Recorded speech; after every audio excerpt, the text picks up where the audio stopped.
this is a really new way of doing it. And incorporating the executive MBA program at UWM is, like you said, a no-brainer for us. So appreciate our panelists, and we'll get started here. I'll let you get into the questions. I'll do quick introductions so we can get everybody out on time. So we've got 3 vice presidents from 3 of our major sports organizations, and really grateful to the 3 of you for joining us. A good friend, Karita Jones of Guam, also a Marquette alum and a former women's basketball player. So, you know, we're well represented here, right? That's right, absolutely. Also a fellow 2019 Women of Influence Award winner and Vice President of Business Strategy and Activation for the Milwaukee Bucks. So thanks, Karita, for all you do for the Bucks to make them what they are for our community, and for being here today. Also have with us from the Milwaukee Brewers, Vice President of Partner Activation and Strategy, Kevin Babusiak. Am I saying that correctly? It's a doozy. Good try, though. Babasek. Yep. Babasek. Okay. I Sorry know. about that. No worries. I wasn't assigned the intro, so I'm punting here. You're doing a great job. Which brings us right to our pro football representative, also an alum of UWM, of Lubar School of Business, and a vice president for finance administration for the Green Bay Packers, Paul Baniel. So welcome, Paul, and thank you also for joining us today. Good evening, everybody. So Adam, if you've got the questions, otherwise I've got them, and I'll just start. Oh, I'm here too, Amanda. Oh, perfect. There you are, Matt. I'm here. Well, I'm ready to roll. Better late than never. Yeah, it's so we'll turn it over to Matt Menzel. He's the voice of our women's basketball announcing, and we'll turn it over to him because he's got a much better voice than I do. I don't know about that, but these questions were submitted by current students in the EMBA program, so I'll serve as the moderator. And this first question is for everyone on our panel. In testing your memory a little bit, going back to January, February, into March, for everybody, and we'll begin with Kevin from the Brewers. What are the largest, challenges you faced maybe pre-COVID from a business perspective, and how have they changed during the pandemic? Well, I mean, we were rocking and rolling come quarter Q1 in 2020. We were excited about celebrating the 50th anniversary of Brewers baseball. Trying to sell the last little bit of unused sponsor inventory in the ballpark. And then trying just to finalize all our TV and radio, our on-set activations, any kind of suite programs and details. So we felt like we were in a pretty good spot. But once we hit the ground in spring training in Arizona, we quickly found out that the world had changed. We had a sponsor trip that we do every year. We take about 100 partners out to Maryvale, to our spring training facility, for some baseball and fun and just kind of camaraderie before the season kicks off. And so all of a sudden the world kind of turned upside down with no end in sight. Following, in the months that have since transpired, we've been all about, a couple things. Number one has been, as I'm sure most of our other colleagues up here will attest, has been revenue preservation, right? How much of our partners' money can we keep, and how can we deliver value against all their negotiated assets, or via new ways, make good opportunities, so on and so forth. So that's been our primary goal here in the kind of sales and sponsorship group. How do we turn any of these in-game experiences and activations to things that fans can enjoy on home, either through broadcast or through social and digital means, and then just all in all trying to do more with less. The coronavirus and its impact on the economy is no stranger to sports as well, and we've had to kind of furlough some of our full-time employees in a number of departments, leaving smaller groups to handle more. My team is comprised, my activation team is usually about 5 or 6 members, and right now it's just myself and one other person.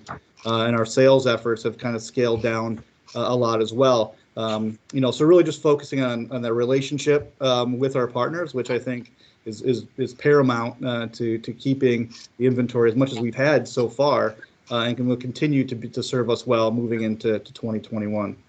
Is that enough? Because I could talk forever. So that's from a Brewer standpoint, where all of a sudden you're in spring training, the regular season's upon us. How about for Karita with the Bucks? You're in the middle of the season, so this all Right. happens, and you're midway through the season. Right. Yeah. Obviously a shock, as it was for everybody. Right. And Kevin, to your point, we had a partner trip 2 weeks before everything ended, and we were in Phoenix. So to then be flying back and realize, a few days later, everything's totally changed. So, for us, and we were having an amazing season, right? Like, as many of you know, #1 in the NBA, we're talking about championship, what are we going to do? That's kind of the focus we had. And then for everything to stop right now, it's just been really a shock to our system. I think, for us, a lot like what Kevin alluded to, it was all about how we are engaging our partners, keeping them top of mind. I mean, for us, we kind of had a strategic plan of the first few weeks of COVID. It was all about us just touching our partners. We weren't talking about business right away. How are you? How's your family? Talk about your health. Just because it was true, right? We're human. Besides all of this stuff, we got to find out how our people are doing.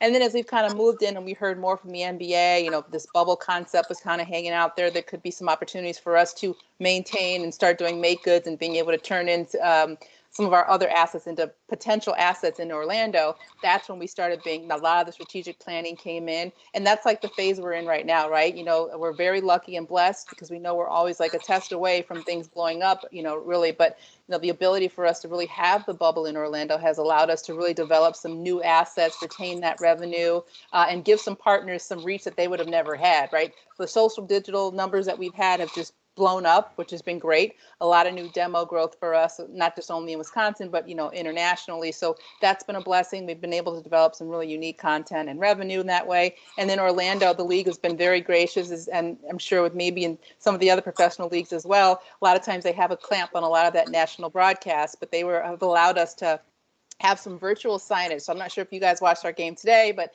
we're able to have virtual aprons, and then virtual Fiserv was on our court today. So that's a huge help for us. Just really being able to get in front of our partners and giving them some assets and some make goods that really going to help us as a business as well. So, and I too could talk all day, so I'll let Paul go for sure. So go ahead.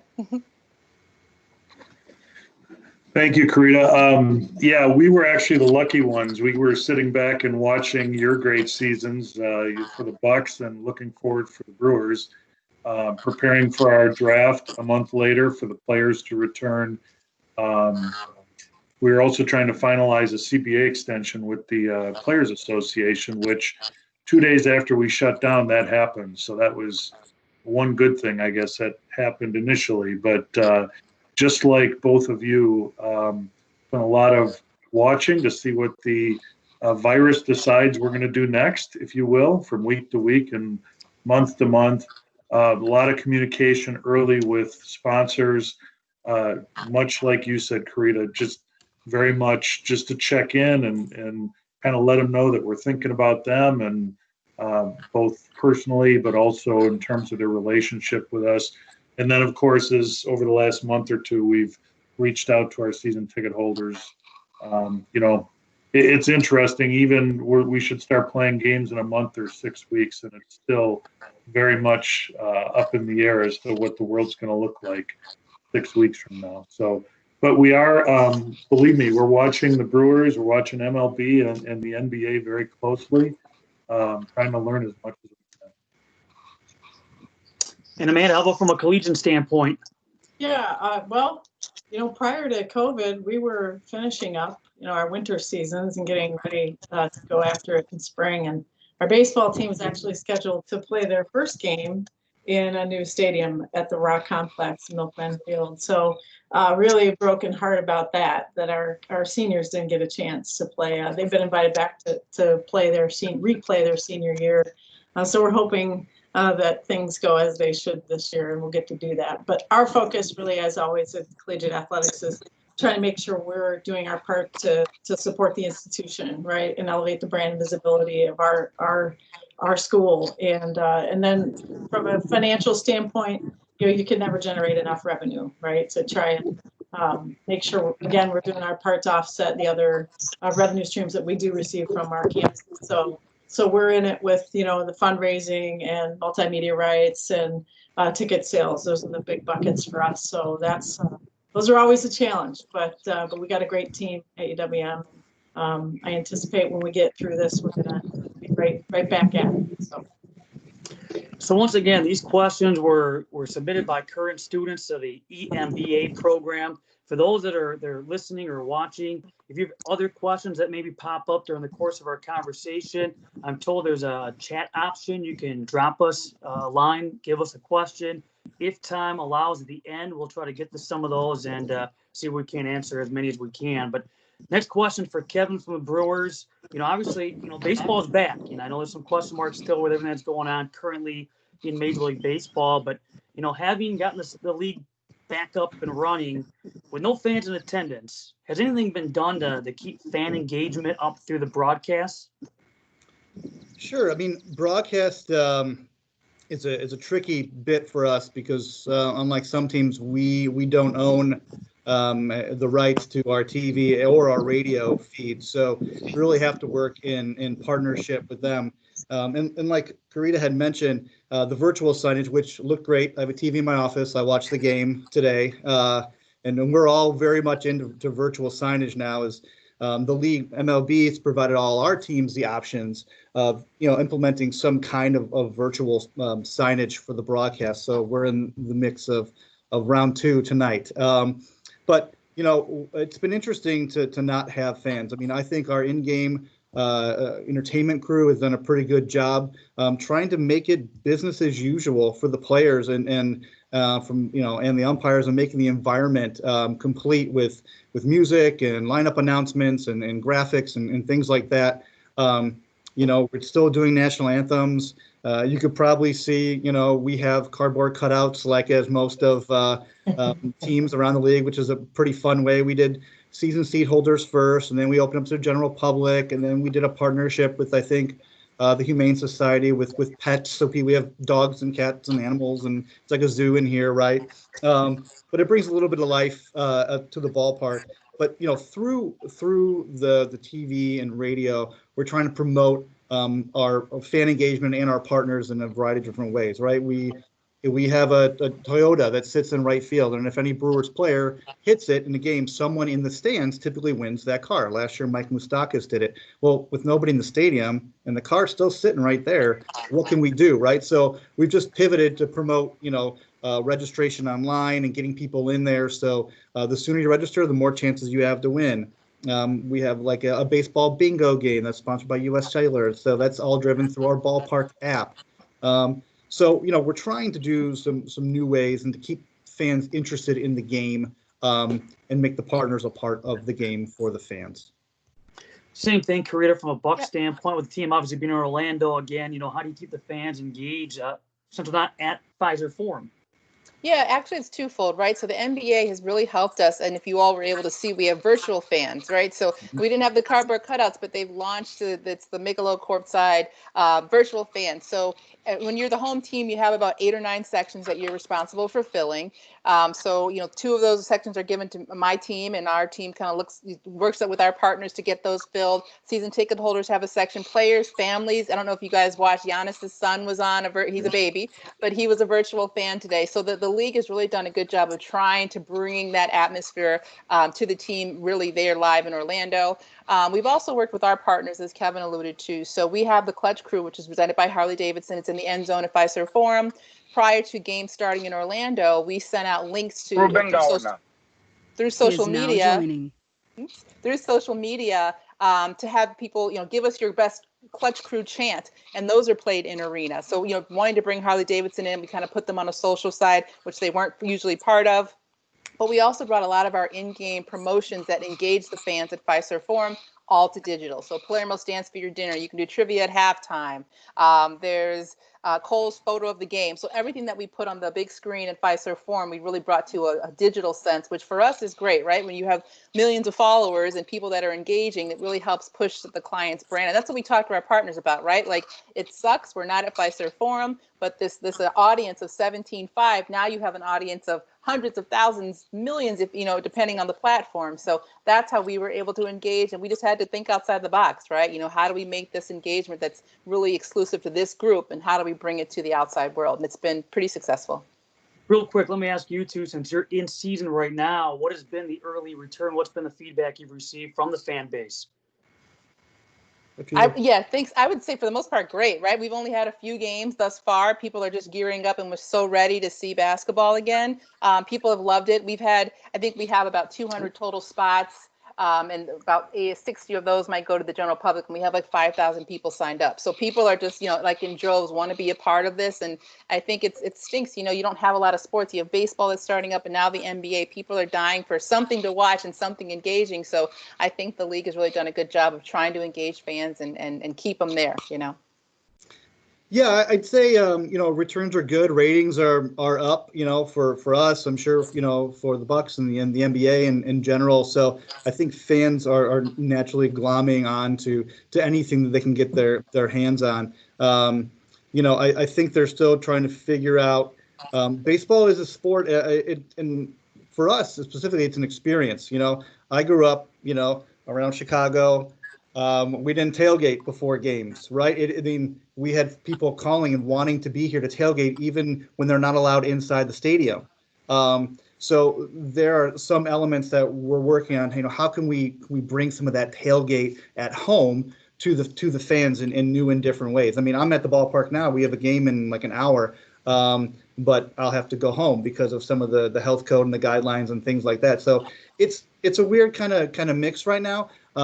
But I think fans are excited. They're excited to see teams experiment with new ways of broadcasting and bringing in partners and cool graphics in game and things like that. So I think returns are good, and I think for us it's a wacky season to begin with. So we're getting lots of commentary about three batter minimums, runners on second, all these 7-inning doubleheaders, and so there's a lot of fan forum fodder, if you will. And certainly from an NFL standpoint, I know there's still some questions as the season approaches. No preseason, of course. What stadiums may look like, how many fans, that kind of thing is still up in the air. But Paul, the question that we have for you is, the Packers play some home games at County Stadium, and that goes back last year. County Stadium was 1994. Would the team ever consider? I know even back in the day they played preseason games in Madison. Would they ever consider preseason or even regular season games at different locations throughout the state? Yeah, thanks for the question, Matt. Honestly, I'm not sure that would be very practical for a couple primary reasons. Number one, each game that we play is worth about $15 million to the Green Bay community. So that's always, important factor up here in Brown County. But Lambeau Field being a bucket list, if anything, we have more fans wanting to come up to Green Bay and getting in the stadium. So, I guess we never say never, but I think those are two, fairly strong reasons that would probably keep us anchored in Green Bay. There's obviously other challenges with playing games, but, you may know that our game with Notre Dame and the Badgers is one of the casualties of the pandemic here. So, just an indication of how others want to, play games, football games, or concerts. We've had the occasional concert as well. People love coming to Lambeau. Is it fair to say that, you go back mid-90s, the Packers are kind of, they were on their way up. Obviously, the Super Bowl coming a couple of years later. But is it fair to say that maybe back then, maybe it was more of a necessity to try to spread the team Milwaukee, get a couple of games in Madison in the preseason, promote the team versus now where, not that it wasn't back then, but it seems like it's more of a statewide thing now than maybe it's ever been. I think that's right, Matt. Obviously the Packers playing in Milwaukee started, I believe, back in the 1930s. So it had a long history to it. But over time, I think it just made more sense, both for the Brewers to not have the Packers playing there, but also for the Packers to play all their home games at Lambeau Field. Amanda, the question for you from a Milwaukee Panthers standpoint, I always hear, what about football? Even times I've heard, what about hockey? But in this particular question, I want to know about football. What are the challenges that Milwaukee would face if interested in creating a football program? Yeah, I think the other three on the panel could probably answer that question for you, right? It's funding, it's finances, and the other thing is tradition, right? college football at a major level is really steeped in tradition. So to start a football program from scratch, and we did have one back in the 70s, right, is when it was discontinued, is difficult to do in these times, right? You've got to have a facility that meets band standards. You've got to have scholarships and staffing. We've seen it tried at, UConn moving up to the major football, and I do wonder sometimes if they regret having made that decision, with the finances involved. And then some of the, particularly now, the divide between the Autonomy 5 conferences and those that are just below them, what we call a group of 5, has never been bigger. So the Mid-America Conference, Toledo, Akron, Eastern Michigan, those schools really struggle to stay up with those schools that are really in their same group. So that's not something we've considered, but you're right. I do hear it almost every year, at least a dozen times. Is it fair to say, maybe from a pandemic standpoint, is the mindset changed a little bit for colleges in the sense that, you hear some schools that are eliminating programs right now?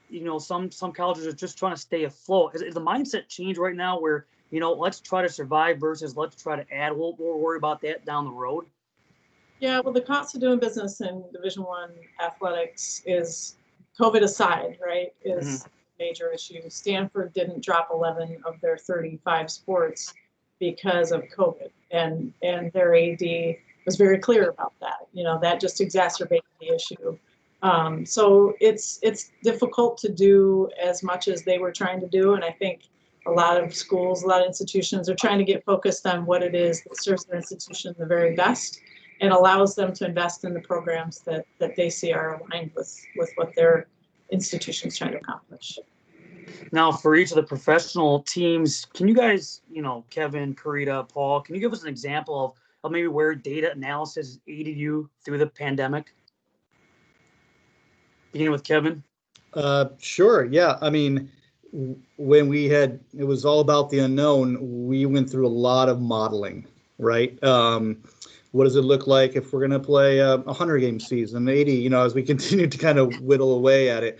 What does it look like from a revenue perspective and paying the players? And, they were saying at one point, for each game played without fans in the stadium, teams are losing $600,000-$700,000 per game, so there was a lot to consider when the owners were weighing in on the votes, for how to position the stadium. So, and that's very high level. We use it a lot, like I said, with ticket modeling, sponsorships and media, like where the true valuations are coming there. And then also, we're continuing to use it, our insights and analytics group, for emerging markets in categories. Some companies, there's a silver lining for them during this time. And, what are their opportunities to bring them into the sponsorship world, let them dip their toe in the water, so to speak, at least from a media exposure perspective, and then see if, with everything hopefully returning back to normal next year, can we, enhance their partnerships to new levels? So those are just a couple ways we look at our insights teams. Karita? Yeah, I would say the same for us. I mean, the modeling is exactly where it is. Everything Kevin's saying, I'm agreeing with 100%. I'm sorry. Right? No, it's good. No, we're good. Hey, that's good. We're aligned. We're doing something right. We're doing something right.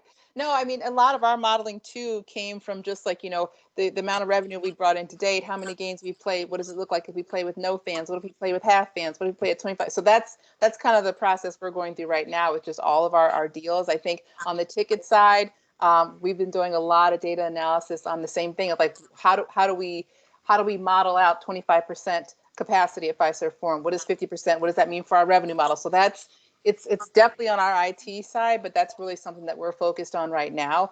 I would say other data points that we use are mainly just in how we're capturing the data on all the assets that we're now fulfilling, right? So we use, the gums, the critical mentions, decisions of the world to really help us figure out what's working for our partners and what's not, what's the reach, what makes sense for the partners. And then as we report that data back to our partners, we just see if those programs make sense. One thing our team is like prides himself on is being able to pivot, and we're very flexible. So we really follow the data to see what makes sense for a partner. And if something doesn't make sense mid season, we're going to pivot on that and make sure we can align them with assets that really make sense for them, and will help them see a return on their dollar, and then obviously equate to a future years of partnership with us. So, yeah.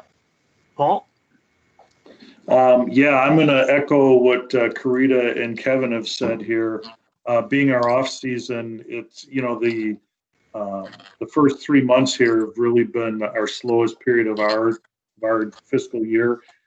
So a lot of the energy was spent going through scenarios of, you know, how many games are we going to get to play? How many fans are going to get to be in the stands? And then, you know, so those overall guideposts, if you will, as to, you know, where are we going to end up? And then a lot of effort also with the analytics in terms of touching fans, you know, what social efforts are getting responses, which aren't, which, I mean, that's something we do 365 days a year in a normal year. So that's really not a change, but, you know, we relied on it that much more heavily to try to maintain our touch points with our fans as well. Yeah, and You know, I was just going to jump in. I think, but probably we're all doing too is surveys, right? A lot of surveys and questions, focus groups, because I think you know, while we could say we want to put 40,000 people in here, the truth is 40,000 people might not be comfortable being here, you know, and so to making sure that we're not being tone deaf in our marketing and efforts to, you know, take into consideration the fan who doesn't want to wear a mask, to the person who's very seriously worried about crowds and things like that. So I think that's probably something that all the groups are doing in some way, shape, or form. You know, from a college standpoint, one of the big stories that came out here over the last few months too is the NCAA's ruling that student athletes can now profit off of their likeness. So, Amanda, will that change the way that UWM recruits in the future? I'm just going to say, Matt, that's Yeah. way too late. That's way too late. Way too late. I would have loved that. But I mean, you look, you know, from a UWM standpoint, can you now, you know, sell potential student athletes on, you know, profitability in Wisconsin Economic Center? Could that be the future? Sure. I mean, I think Karita would have been a model for that, right? How much endorsement money you could rake in. Yeah, you know, it hasn't actually been decided yet. The only thing that has gone forward is some legislative. We have a large group working on exactly what that would look like, and so the legislation is in the process and will be reviewed this fall with a likely vote in January, depending. So yeah, recruiting is actually what the hang up is, because it's so different from Olympic sports and from pro sports where we recruit our student athletes, right? We don't draft them. We don't, you know, it's not a professional model. So the idea that the influence could come from your community, your boosters, you know, your corporate partners to influence people to come to your school or your team is very, very different. That's a very unique part of what makes this difficult. When we talk about legislation, then when we talk about enforcement, that's even more difficult to envision. So I do think, yeah, we have to figure it out. It's the right thing to do. It's just how we do it.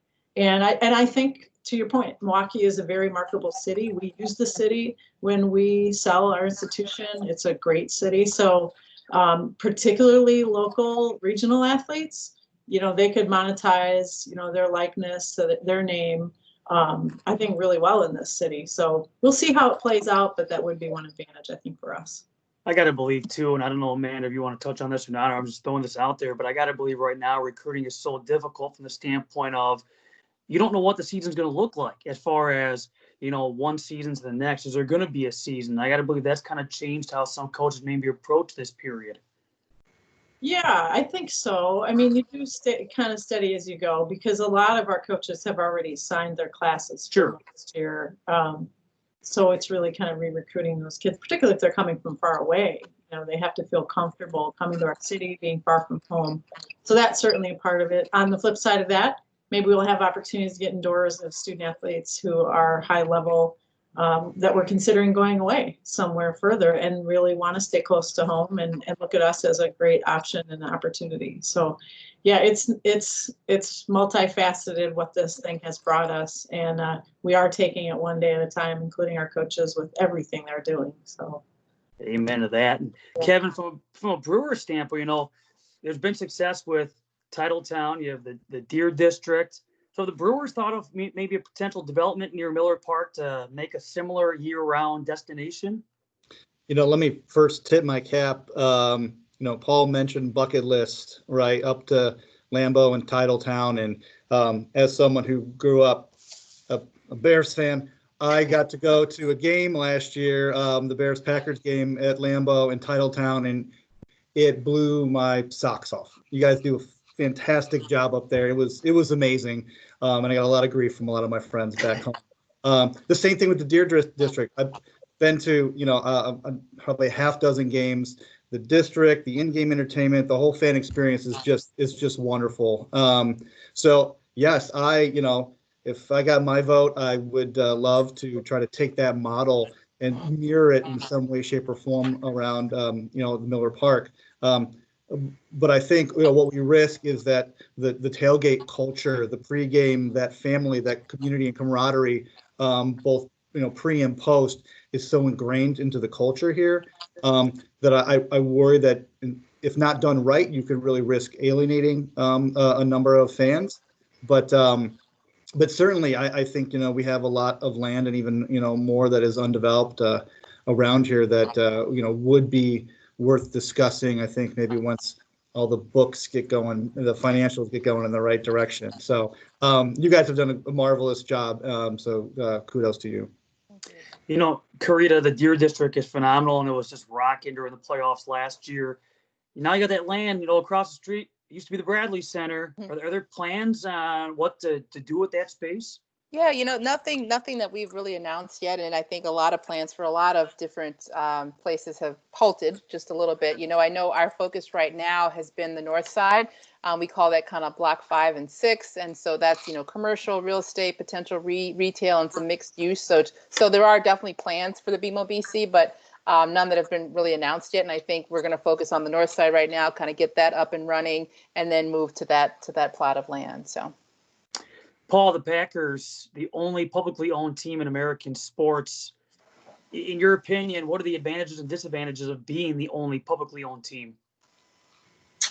Thanks, Matt. And I guess before I answer that, Kevin, thanks for the compliment. And you definitely got the chat going a little bit here with being a Bears fan. That's why I'm keeping that closed. Just want to let you know that there's still room on our wagon. I feel the good in you. Too funny. All right. As far as the Packers ownership model, I guess I would say that, our community ownership model is, I guess, really resonates well with the average person. They just love the notion of a sports team being owned by a community instead of an individual. So I think that's one of the bigger advantages. All the resources of the team stay in the team. There's no distributions out of the Packers. There's no dividends paid. So every dollar that we're able to earn, we reinvest in winning championships, improving the fan experience, giving back to the community. And then if there's anything left after that, we try to put it in a fund, which is a safety net. And that's probably the negative is, we don't have someone sitting in the corner office with a checkbook where if times get tough, they can, put a few bucks in the organization to make sure that we ride out the rough times. So, and I guess maybe on a lighter note, releasing our financial results every July is always kind of interesting because for me, I'm trying to educate journalists on some financial things sometimes. So that can be fun and can be a little nerve-wracking to think that they might misinterpret or write something that's wrong. And then once the bell is rung, it's out there. But knock on wood, that's gone pretty well so far during my tenure.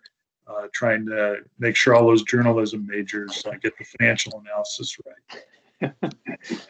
Amanda, I love this next question because, when you look at college sports, it seems like the landscape is changing all the time as far as who's in what conference. And the Horizon League, certainly is a conference that's seen 2 new additions this upcoming school year. Robert Morris and Fort Wayne. Now, with your experience at a number of institutions, being, your entire career you spent in college athletics, can you discuss, and this is a loaded question, but can you discuss how schools, programs, have moved conferences, the involvement of the Power Five? That's part one. But when you look at it, will there ever be a time where maybe schools go back to a more regional model and maybe schools programs compete within a certain vicinity of its campus?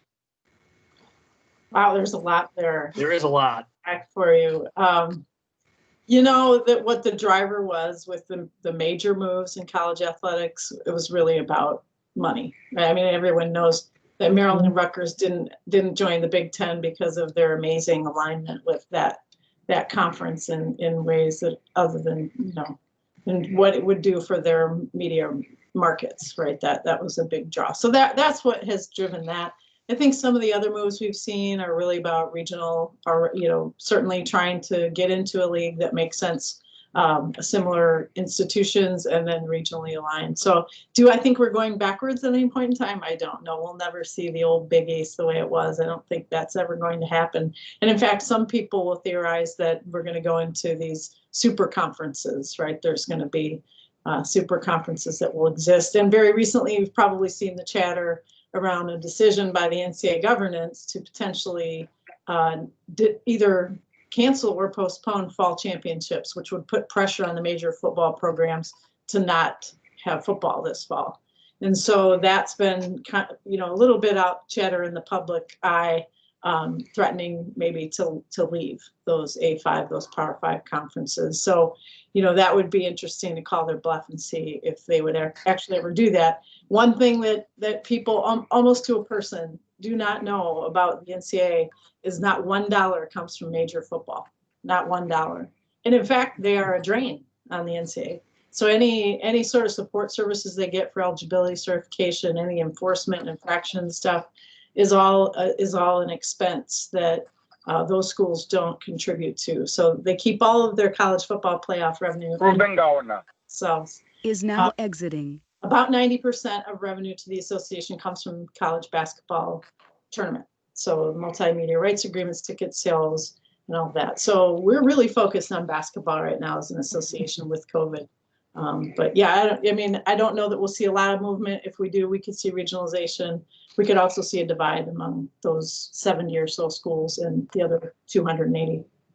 But overall, I guess to sum it up, you don't see the rotating and the moving stopping in the future. It'll be there in some capacity. I think so. Yeah, we saw what was it, 8 years ago, a real big movement. I don't know that we'll see that again, unless something blows up entirely with the way the association is set up. Those are the questions that I was given that were submitted by the students from the EMBA program. I don't know if Adam was with us to help facilitate, but I know I don't have the chat in front of me. I don't know if there's any questions from those that have joined us here tonight. Any questions they have for the panel at this time, but I think we have a little bit of time to take some of those if you do. Yeah, we got a couple questions in. First one, kind of for everybody. It says, with the recent monetary losses that organizations have had to endure this year due to COVID, how have future development plans changed in what had previously been in motion, and how are you making up for it? I would just say, when I was talking about our development plans, we kind of halted everything until we really have the opportunity to figure out where this is, where our games are going to be played next year, where our revenue is going to be generated, and how the city's going to be. At this point, for us to even think about future expansion, like I said on the Bradley Center a lot, we're still trying to getting sanction from the city that we can't have events for more than 250 people. Like, you build it and they'll come, but we just have to figure out what's happening in our city and with this whole disease at this point before we make any of those decisions. Yeah, it was an interesting time for us. Luckily, Christian got a big contract before everything went south. So we're in the process of, renaming our stadium at the end of this season. So, I mean, we have a lot of costs that have already been incurred and we will continue to incur to make that transition. But I think, internally, we're just being a lot more strategic as to how we spend our money, how we staff our team. Can we do as much with a little bit less and just be a little lean, but effective? So, we don't have any plans. I mean, but we had talked about making updates like we always do, like we talked about, I think in general for the fan experience, new seating sections, upgrades to technology, fast pass checkouts, things like that. So I think, some of those programs took a pause. Some are just going to be put in the back burner. But we're all just interested to see how this season plays out and to then kind of figure out where we stand for the years ahead. Yeah, and I guess I would answer that by saying, our situation with the extension of the CBA, long term, we have 11 years of labor peace. Our industry does very well in a normal season, so we're really just focused on trying to weather the short-term disruption here, trying to make sure that the football operation can continue to not experience, not have that impact us either this year or in future years. So we're trying to keep the world as normal as we can for them. Pumping the brakes a little bit on our CapEx, just taking a wait and see here as we enter we're in our 5th month here of the impact of the virus here. So definitely can change as we go through the year, but to this point, we've been able to continue with the project we're committed to, but just kind of put a wait and see on ones that haven't been, committed to yet. Yeah, one of the other questions that came in, we always talk about, Green Bay and their championships, the Bucks and their championships. Sorry, Kevin, the Brewers and their almost championships. In the good years, so close, and everybody talks about 82 here in Milwaukee and before that 57, with the Brewers. But how do you guys, you're all in the C-suite for your respective organizations. How do you define organizational success outside of wins and losses? Of course, big winning seasons for your teams mean a lot more T-shirt sales, a lot more ticket sales. But outside of the win and loss column, can you guys have a down year yet still consider it a successful year from either a financial aspect or from a team growth aspect? Sure. I mean, we've been really drawing well here at the ballpark. I think, delivering a great fan experience and providing great opportunities for partners and brands guarantees the commitment of, dollars from partners and money spent on tickets, parking, concessions, and retail.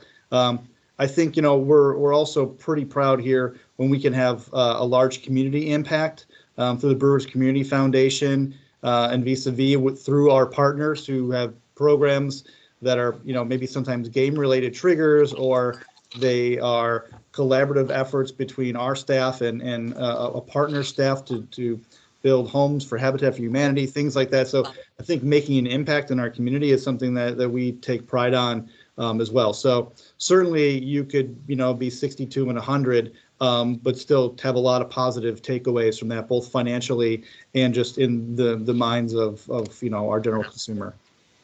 Yeah, I echo that 100%, right? I mean, for us, we've had a many down years well before having this year of success. And I think our focus has always been to be the best, sports and entertainment company in the world. And that's not only contingent on wins, but it's exactly like Kevin said, right? Like, what is the experience that our fans have when they attend our arena, our partners, the engagement we have there, what's our revenue growth, what's our ability to have a great culture within the organization, which I think is pretty paramount to equate to success in our industry as well. So I think all those things are measurements that we utilize that we say that's success, right? Yes, it's community. Yes, it's the experience. It's how we're able to attain revenue, have sellout games, and when the fans are there, entertaining them beyond what's on the court. So that's a big piece of the pie for us. Yeah, and I'm going to echo the same sentiments of Farida and Kevin. I think I mentioned it earlier. Our goals are win titles, deliver great fan experiences, and also the stewardship. Make sure we hand over this franchise to the next generation of leaders a little bit better off than how we found it, if not a lot better off. So, it's for us. It's we can do all of those things. How about from a collegiate standpoint, Amanda? How do you see, or how do you measure success at Milwaukee? And obviously that factors in, I would think, in the kind of talent you bring into the university. Yeah, I was just going to jump in and say we're a totally different model, right? Success for us as a nonprofit organization and the field of education is a little bit different. So we do look at success as how we represent our institution, help elevate brand visibility and community engagement. So when we're doing those things well, and our student athletes are having a good experience and getting a meaningful education, which more and more in a lot of collegiate environments, that's not happening. Those are important for us. I mean, that is high priority, the priority. 40 semesters in a row of a 3.0 or better from our student athletes this spring. Record 3.6 during the COVID spring. I think some of it had to do with they were able to elect credit, no credit for some of the classes they didn't like the grade smart. So that was good. So we benefited from that. But no, those are the stories we tell. We've got incredible young people who go off and do great things professionally.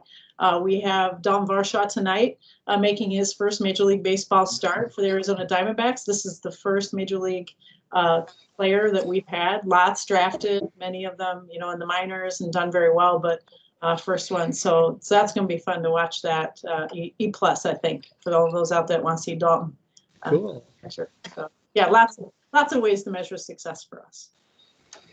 Not to mention, I think, Amanda, you had spoken earlier about not having a football team, and I did a little research on this when the question came in. There are only 28 collegiate NCAA football teams that actually turn a profit. So out of the over 972 Division 1, 2, and 3 football teams that are out there, only 28 of them turn a profit. So I think it was probably a better decision to cancel the program than it would have been to actually try and start one, considering we don't have a football field right now. Good, kudos to you, Amanda.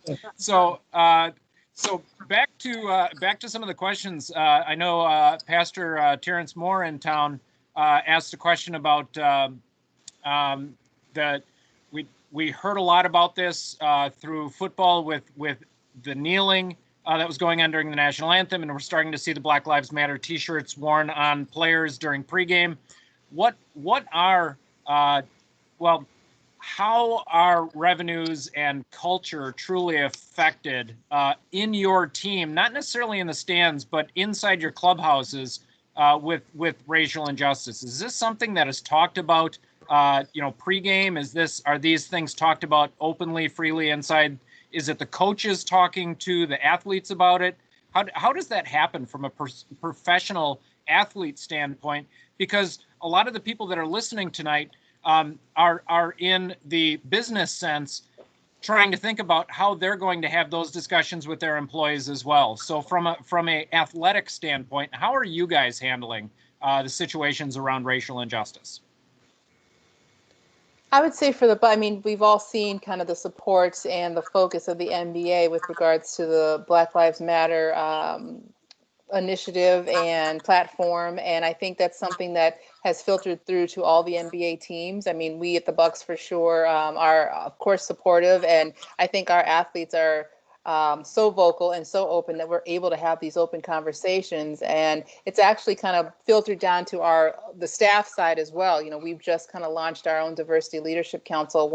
I'm one of the members as well. But I think the biggest focus for us is trying to develop better conversation, better communication, developing empathy throughout the organization, and develop a culture where people feel comfortable having those conversations, being able to maybe not being a minority, but being able to engage and talk to someone that you may manage, and then how those conversations need to be come down. But also all of us kind of understand our own biases and how, in order for us to be successful, in order for our revenues to grow and us to engage fans and be successful, we all have to kind of step up and work together, communicate together, and be allies and active allies. So I think, it's been a wonderful platform to be a part of. And like I said, really stemming from the NBA down, it's really helped us kind of all come together. Our players feel supported, they're and heard, and like really utilizing this time in Orlando in the bubble to help amplify that message.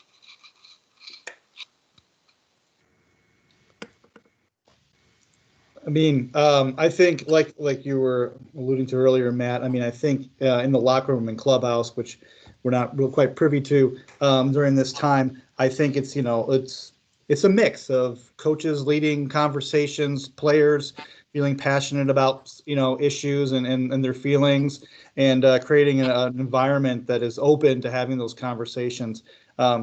Organizationally, one of the things we started doing here was kind of a listen, learn, act program. So every Thursday, the front office staff, we have a series of different guest speakers with all kinds of perspectives. We've had historical speakers. We've had speakers from partners who are really passionate about the issues, to just really paint up some perspective and to help facilitate those conversations, which I think certainly can be hard, right, and can be charged if not facilitated in the right environment. So internally, those are that's one of the programs that I think really people have really enjoyed and embraced.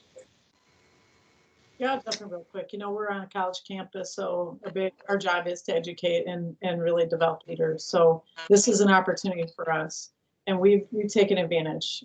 We've got a longstanding work group within our Department of Diversity and Inclusion, and we've activated that group to really do some things to engage in conversation with our student athletes. Even during this time, we did this Zoom dialogue about a week and a half ago. It was really incredible.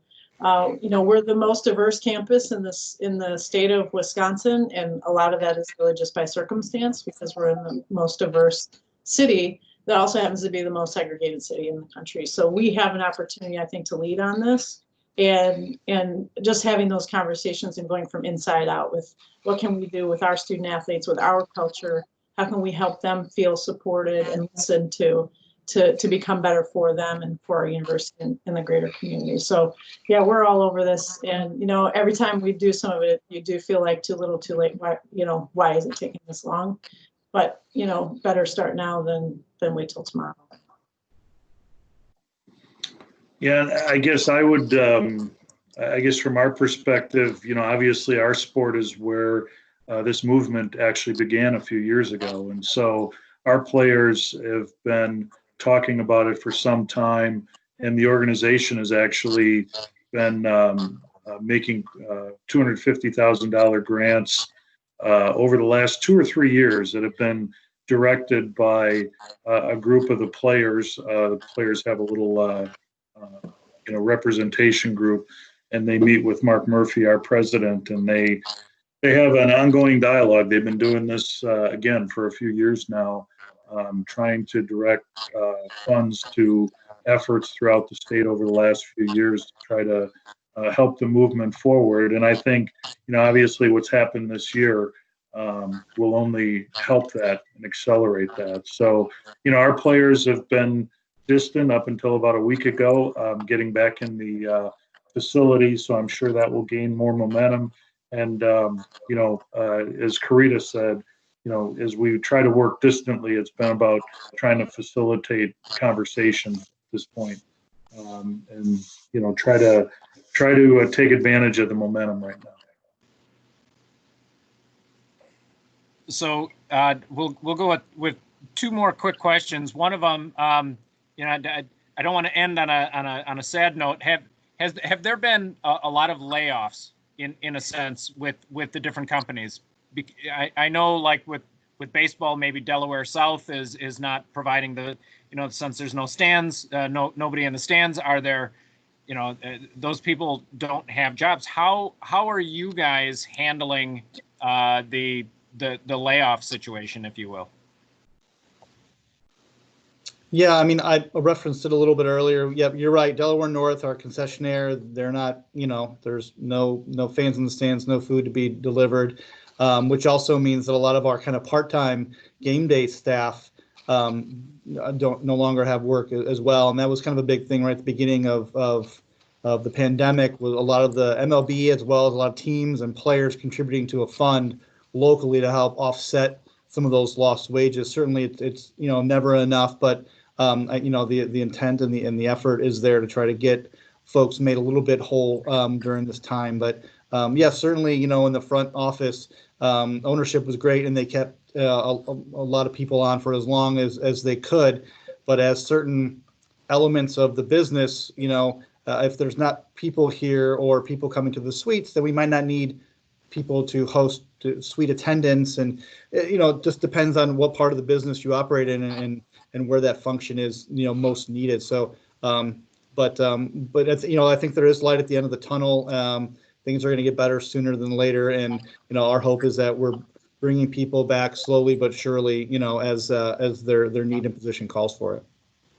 Yeah, same with us. Obviously, when you have a staff of thousands like Kevin and Paul both, when you talk about game night staff and all of that, with no events and nothing scheduled, a lot of those employees have been furloughed, and we did too have many players in ownership that helped maintain as long as we could. So, and I think on our organization employees front office side, we too really kind of looked at the business, right? Like how are we managing in Orlando? What's part of the business that really needs to maintain for right now to retain this revenue, continue to grow revenue, in hopes of getting everybody back at full speed as soon as we possibly can. And I think, really the unknown is what's kind of hanging out there above everyone's head. But I too have a positive thoughts like Kevin, that, sooner than later, we can really gradually try and build back up our staff to full capacity.